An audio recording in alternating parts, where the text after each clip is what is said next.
If you don't have the time to read Beckham Brooklyn's 6-page statement he just released, let me quickly read it all for you. Listen until the end because he spills a lot of tea. On January 19, 2026 he wrote, "I have been silent for years and made every effort to keep these matters private. Unfortunately, my parents and their team have continued to go to the press, leaving me with no choice but to speak for myself and tell the truth about only some of the lies that have been printed. I do not want to reconcile with my family. I'm not being controlled, I'm standing up for myself for the first time in my life. For my entire life, my parents have controlled narratives in the press about our family. The performative social media posts, family events and inauthentic relationships have been a fixture of the life I was born into. Recently, I have seen with my own eyes the lengths that they'll go through to place countless lies in the media, mostly at the expense of innocent people, to preserve their own facade. But I believe the truth always comes out. My parents have been trying endlessly to ruin my relationship since before my wedding. And it hasn't stopped.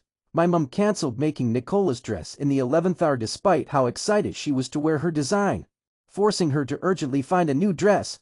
Weeks before our big day, my parents repeatedly pressured and attempted to bribe me into signing away the rights to my name, which would have affected me, my wife, and our future children. They were adamant on me signing before my wedding date because then the terms of the deal would be initiated. My holdout affected the payday, and they have never treated me the same since. During the wedding planning, my mom went so far as to call me evil because Nicola and I chose to include my nanny Sandra and Nicola's nanny at our table, because they both didn't have their husbands. Both of our parents had their own tables equally adjacent to ours. The night before our wedding, members of my family told me that Nicola was not blood and not family. Since the moment I started standing up for myself with my family, I've received endless attacks from my parents, both privately and publicly, that were sent to the press on their orders. Even my brothers were sent to attack me on social media, before they ultimately blocked me out of nowhere this last summer. My mum hijacked my first dance with my wife, which had been planned weeks in advance, to a romantic love song. In front of our 500 wedding guests, Mark Anthony called me to the stage, wherein the schedule was planned to be my romantic dance with my wife, but instead my mom was waiting to dance with me instead. She danced very inappropriately on me in front of everyone. I've never felt more uncomfortable or humiliated in my entire life. We wanted to renew our vows so we could create new memories of our wedding day that bring us joy and happiness, not anxiety and embarrassment.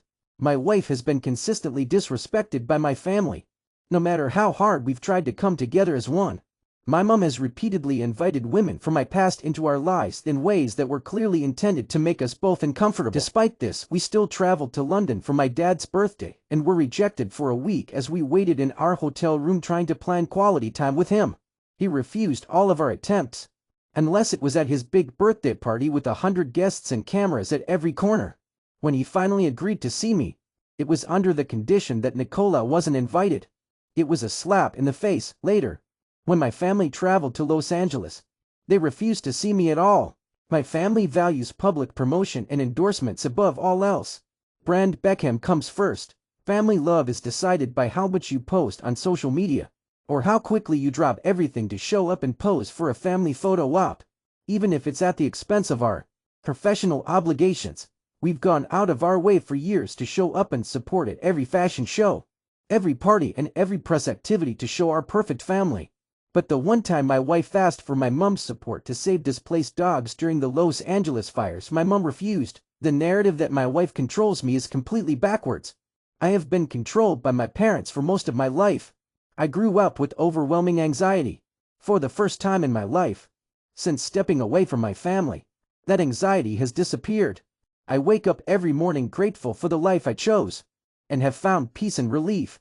My wife and I do not want a life shaped by image, press, or manipulation. All we want: peace, privacy and happiness for us and our future family.